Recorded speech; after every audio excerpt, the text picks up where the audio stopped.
Welcome back to channel YouTube Rizal Ismail Official. Like, comment, share, subscribe. Let's go. Layankan aja. Okay, Alhamdulillah kita dah sampai dekat Dewan Akademik Pengajian Islam untuk kursus. Okay, di sebelah dengan Archer Pro Shop ni. Aku dah pernah sampai dekat sini sebenarnya. Alhamdulillah akhirnya sampai juga. Akademik Pengajian Islam. Okay, jom kita tunggu Ustaz. Okay, sementara kita tunggu Ustaz ni, kita ambil video sikit lah kat sini. Dah sampai dah. Hari ni saya ada kursus berkaitan dengan AI dan hukum dalam penggunaan AI. Apa entah tajuk dia aku dah lupa. Tapi dekat UM lah, dekat Dewan Akademik Pengajian Islam. So kita parking kat depan sana, lepas tu kita naik masuk dalam tu. Okay, jom. Okay, Alhamdulillah aku dah sampai dari dekat UM. Hari ni kita nak join satu diskusi akidah Islam berkaitan dengan akidah dan penggunaan kecerdasan AI dekat UM. Kita nak tahu juga kan, sebab sekarang macam-macam penggunaan AI. Mesti ada benda-benda yang diorang akan share dekat UM ni. Ada ahli panel dia, ataupun student-student ramai join. Kebanyakan student yang join ni. Okay, jadi Alhamdulillah sampai juga. Terima kasih Ustaz Samsuri sebab ajak join. Sekurang-kurangnya kita bolehlah share ilmu apa yang kita dapat lah. Okay, jom kita nak gerak sekarang. Buat apa Ustaz? Sampai Ustaz buat apa? kat dalam ni nanti dia punya Tak, Ustaz buat apa kat sini? saja sama-sama. Tak, Ustaz kata cerah matahari. Assalamualaikum. Oh, ni Ustaz. Diskusi sains Islam. Sesuatu kita berkaitan teknologi AI. Dah kita kat sini.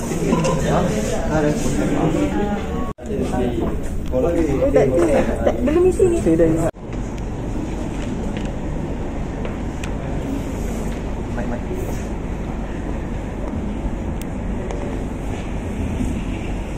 Dia masih kita kat situ ya. Tak dibuka. Cuma soalan ni possible kalau saya ni lah macam tu. Cuma bila saya menyatakan soalan ni pada pandangan saya, dia macam tanya smartphone ni sesuai tak kerja ni ke kesimpulan untuk dia ada etika. Kita latih dia dengan data-data pengajian Islam dan sebagainya, dan dia beberapa contohnya yang saya beri dengan dia asal cek sebagainya. Tapi untuk model tu, untuk kita membangunkan model tersebut, ini yang disebutkan sebagai dalam penilaian ada sebagai alignment problem, alignment secara natural. Macam ni kita berinteraksi dengan komputer ataupun kita kena key data sebagainya kan? Tapi kalau kita berinteraksi dengan secara natural, kita tanya dia soalan dalam bahasa yang mudah. Keadaan itulah. Yang soalan kedua, mungkin rasa menjaga saya dengan Dr. Isul, sebab kami sedang mengaku beberapa kajian berkaitan dengan AI untuk penerbitan dan teknologi. Sebelumnya ada tulis berkaitan dengan AI dalam perbincangan berkuasa syariah. Kajian masa depan dengan BKI, insyaAllah. Terima kasih Dr. Soalan kedua tu kena perbincangan dulu lah, kita boleh sembang lepas ni. Tenaga nuklear. Dia kita menggunakan tenaga nuklear untuk menghasilkan tenaga elektrik lah kan. Handphone kita, saya baca tentang blockchain ataupun Bitcoin, pasal mata wang digital, dan salah satu isu etika yang ditimbulkan adalah bila mining, dan bila dia nak buat algoritma semasa mining, dia akan bagi apa? Dia akan mengambil tenaga dan itu memberi kesan kepada alam lah. Saya langsung benda langsung, dan benda tu isu etika yang ditimbulkan. Jadi bila saya tengok lagi macam thank you ataupun benda-benda yang simple, benda-benda pecisan tersebut dalam prompt tu juga memakan tenaga yang banyak kan. Jadi adakah itu isu etika yang perlu dia kata diimbangkan juga, dan adakah dia termasuk dalam mana kata ada dalam unsur israf, dia termasuk dalam israf ataupun tafsir lah, sebab dia memakan tenaga. Terima kasih. ada dua banyak soalan. AI and environmental effect. Sebab bila bukan apa-apalah Bitcoin, data center sebagainya, dia memang menggunakan tenaga elektrik yang banyak kan. Boleh baca orang perbandingan satu data center berkuasa sekian banyak, sama banyak elektrik dia boleh membekalkan elektrik kepada beberapa rumah, berapa banyak rumah kan. Memang itu adalah satu tenaga adalah satu isu dalam hal ini lah. Ya betul memang. Bitcoin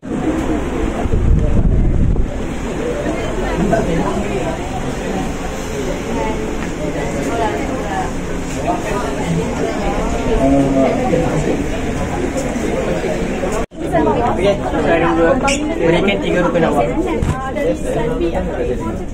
Pendengar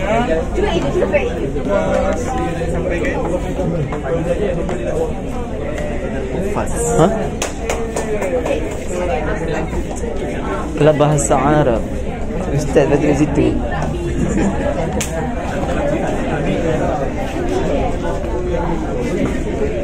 Oh, ni yang falak tadi saya.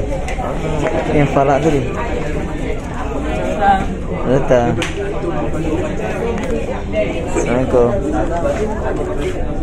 Ni yang ke depan tadi kan? Yang ke depan tu. Kita jadi pembeli komputer. Dia tak boleh main macam dekat luar kan. Kat luar tu kita even tak pakai data pun.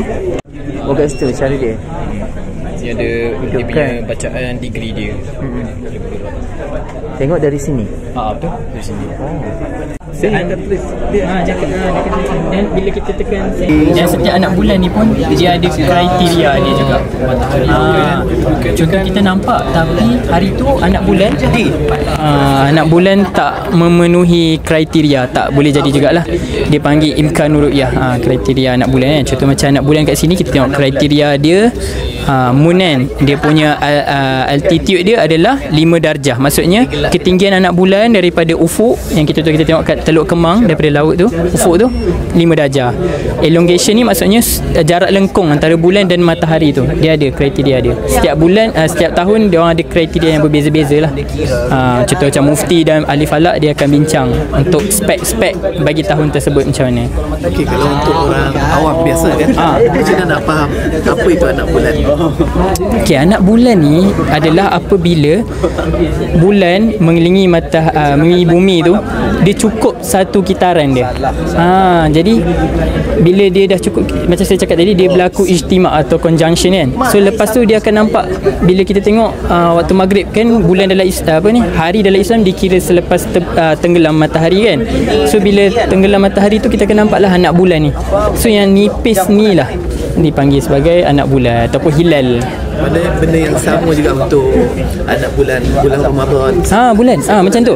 Dan sebab tu sebenarnya cerapan anak bulan ni akan dilakukan setiap bulan lah. Setiap bulan. Cuma dia panggil cerapan rasmi tu bila dalam ibadat-ibadat, contoh Ramadan dengan contoh nak masuk ni kan, nak masuk haji ni, itulah cerapan rasmi. Pentinglah disebabkan dia berkaitan ibadat yang paling besar sekali. Kalau bulan-bulan ni orang tak kisah sangat kan, sebab nak puasa. Kalau contoh, sebab tu boleh berbeza-beza pendapat.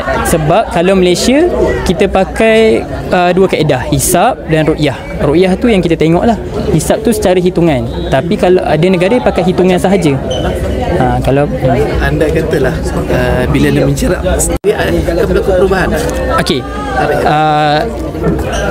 Dia akan berlaku perubahan disebabkan benda ni dia berbalik pada hadis. Hadis tu dia kata sumu li ru'yatihi. Jadi berpuasalah kamu sekiranya nampak anak bulan. Maksudnya kena nampak. Walaupun dari sudut hisab kita buat hitungan, sepatutnya nampak, tapi tak nampak. Tapi selalunya lah kalau tak nampak kita akan genapkan lah. Tapi isu ni orang tak nampak sangat. Dia akan orang nampak bila, saya cakap lah, bila bulan Ramadan lah. Selalunya kita akan nampak macam puasa terkejut, raya terkejut tu. Sebab mungkin jangkaan pengkaji ataupun orang yang mencerap tak nampak. Tapi bila nampak, dia kena wawarkan lah. Dia pun ada kaedah, dia pun ada kiraan-kiraan dia jugalah. Sebab sebenarnya dia orang apa yang ada dekat dalam macam kalender tu selalunya dah setepat mungkin dah. Sebab Malaysia dia pakai dua kaedah kan, hisab dengan ru'yah. Macam tu lah lebih kurang. Tapi selalunya memang kena tengok juga memang kalau tuan pernah pergi tengok proses cerapan dilakukan, ada mufti, ada memang pengkaji, ada jupem. So memang pakar. Kalau jupem dipakai teodolat itu kan. Ini gambar yang asli. Kata anak bulan.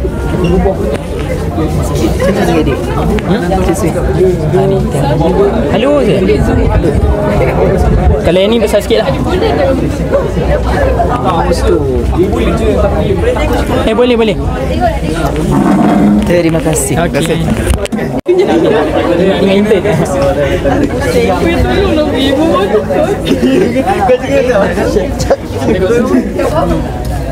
Sampai.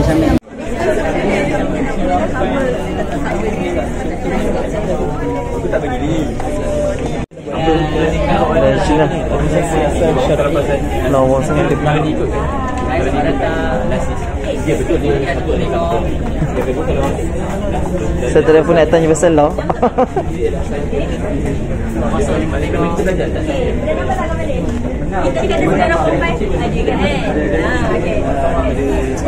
Oh, di sekolah cikgu. Anak murid ada kat tu. Oh, budak-budak datang. Banyak kan, so bawah ada atas pun. Mana lebih banyak? Sampai hujung tu. Kat bawah ni mana dia orang lekat. Dekat Islam.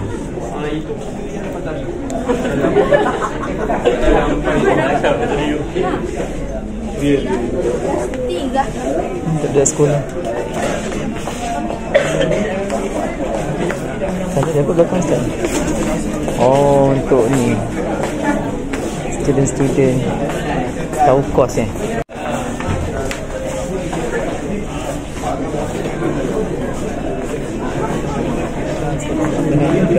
sesuai pakam Kerajaan Osmani. oh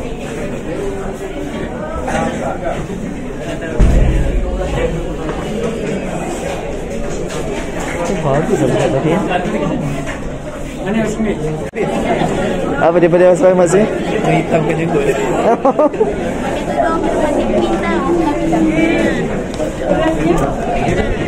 Akademik Pengajian Islam. Hanya terdapat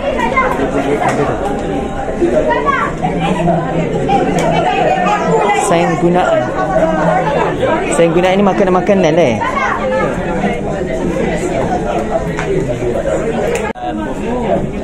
Nak sains gunaan pengajian Islam dari mana? Dari sekolah bahasa. Sekolah bahasa. Jadi basically ini adalah program sains gunaan pengajian. Satu-satunya program di Malaysia yang mempunyai dua meja.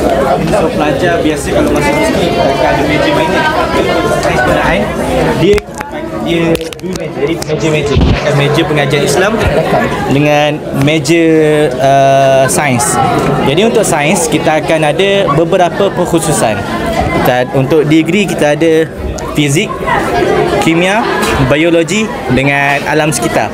Dan untuk masuk ke degree SGPI ni adalah saluran tertutup. Dia melalui asasi pengajian Islam dan sains APITS. Jadi asasi pengajian Islam dan sains ni akan kita kata result keluar daripada result UPU, kita apply APITS, kita akan asasi di sinilah di KL, di kampus KL. Dan pengajian selama 1 tahun lah, 2 sem. Jadi bila pelajar-pelajar yang ingin meneruskan ke degree perlu melepasi target sekurang-kurangnya CGPA 3.0. Jadi bila diorang dah lepas akan terus diserap masuk ke program degree iaitu sains gunaan pengajian Islam. Yang seperti saya katakan tadi ada 4 perkhususan. Jadi untuk kita orang punya program adalah sepanjang 4 tahun. Kita 8 sem dengan 1 semester khas. Yang mana semester khas ni kita gunakan untuk intern lah. Jadi kita sepanjang 4 tahun 8 sem ni adalah pengajian, sepenuhnya pengajian yang mana ikut perkhususan masing-masing lah, dalam sekitar fizik, kimia dan biologi. Macam belajar sains gunaan dengan pengajian Islam ni, dia lebih kepada apa? Dia lebih kepada apa maksudnya? Macam kalau saya tengok kajian macam ada Okey, baik. Okey, untuk kita orang pada sesi kali ini kita fokuskan kepada fizik. Jadi kita sediakanlah eksperimen untuk pengunjung datang untuk buat. Kita ada eksperimen Candle in Jar. Itu eksperimen yang kita tunjukkan konsep di mana tekanan mempengaruhi pergerakan air. Dan kita ada juga prinsip Bernoulli, iaitu balon. Okay, dan kita pamerkan juga beberapa projek yang dijalankan oleh pelajar kita. Yang antaranya adalah Smart Access Door. Jadi Smart Access Door ni lebih kepada kita punya sistem lah. Sistem projek keselamatan, projek di bawah subjek mamal elektronik. Jadi pelajar-pelajar akan program sendiri, dan ni salah satunya adalah Smart Access Door. Yang ini adalah mini disaster help. Yang di tempat tu? Yang mana? Sana tu. Yang tu dia booth code. Kalau ada yang datang untuk buat nak tempah kod, tulis kod dekat bookmark, dekat kitchen, jadi boleh datanglah ke booth kami. Jadi ini sama, dia pakai sistem apa apa tu? Ada anak saya belajar robotik kan. Dia ada yang ini rasanya saya kurang arif, tapi dia gunakan programming yang best. Ni pelajar-pelajar fizik lah, jadi subjek diorang. Saya pusatlah sikit lah, jadi kurang arif lah bab ni. Tadi kata ada 2 major, so tak ada minor lah untuk jadi double degree program ni. Jadi double degree dengan masa tempoh 5 tahun tak silap. Dia akan lebihkan masa. Akan lebihkan masa, dapat double degree. Sebab sampai degree, program ni sampai degree je yang gabung. Tapi bila nak sambung masa dengan PhD, perlu kepada pengurusan yang mendalam lah.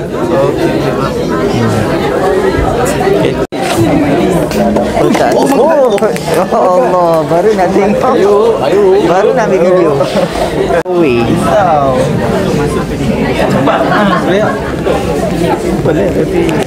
Menarik. Macam mana yang antara aplikasi yang dimasukkan dalam. Okey, kalau macam kita orang kan dekat sini kita orang pecah kepada pendidikan Islam dan pendidikan Quran, dan salah satu subjek yang kita orang ambil dalam SEM ni adalah kemahiran pengajaran tilawah dalam pendidikan Islam. Okey, dalam subjek tu juga lecturer kita orang memang tekankan untuk mengangkat AI, dan antara contoh AI yang kita orang gunakan sebagai contohnya macam yang ni paling common, ChatGPT. Okey, macam mana ChatGPT ni boleh membantu dalam AI, adalah AI pula dalam pendidikan. Sebenarnya biasanya apa yang kita faham tentang AI ni, kita nakkan jawapan segera. Kita tanya, boleh jawab. Jadi antara yang apa yang saya dapat adalah ChatGPT. Yang kedua, dalam Muslim Pro, kalau kita guna apps Muslim Pro tu kan, dia ada satu Muslim Pro yang apa, tengok waktu solat tu, dia ada satu feature ni dekat bawah-bawah tu, kalau kita scroll dia ada Ask Aidin. Ask Aidin ni dia lebih kurang macam ChatGPT juga. Kiranya kalau kita tanya soalan berkaitan agama ke, dia akan jawab lah, tapi dia macam lebih kepada Islamik punya lah. Selain tu ada lagi, dia banyak sebenarnya, tapi saya tak ingat dia punya list tu. Tapi macam tu lah, ada beberapa apps ni dia macam kalau kita baca, dia boleh betulkan kita punya cara bacaan. Berkaitan dengan tajwid lah. Boleh detail sikit yang tadi berkaitan dengan tilawah dia kan. Ustazah kat luar tu, Ustazah boleh ambil idea ni. Ambil idea. Alah, dia macam kalau saya ada senarai dia punya apps tu. Oh, okey. Dia ada apps dia sendiri ya. Dia banyak apps sebenarnya. Dia banyak AI punya apps tu yang kita boleh guna sebenarnya. Sekarang ni kita orang macam mana kita orang nak create tak lagi. Setakat ni macam kita manfaatkan apa yang ada, kita try kaitkan untuk mudahkan, sebenarnya untuk mudahkan cikgu nak mengajar jugalah. Kalau 3 terbaik itu digunakan. 3 terbaik. Sebab tu saya kena tengok. Sebab banyak kan. Dia banyak. Sebenarnya kita orang tak habis present lagi. Cuba grup saya dah present lah. Ustazah seorang je? Sebenarnya kita orang tak siap lagi sebenarnya. Oh ya.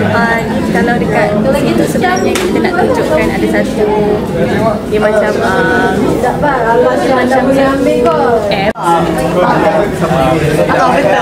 Boneka Amanah Gurih instant, macam Maggi instant Dahsyat. Thank you for watching. Like, comment, share, subscribe. See you in the next video. Layankan aja.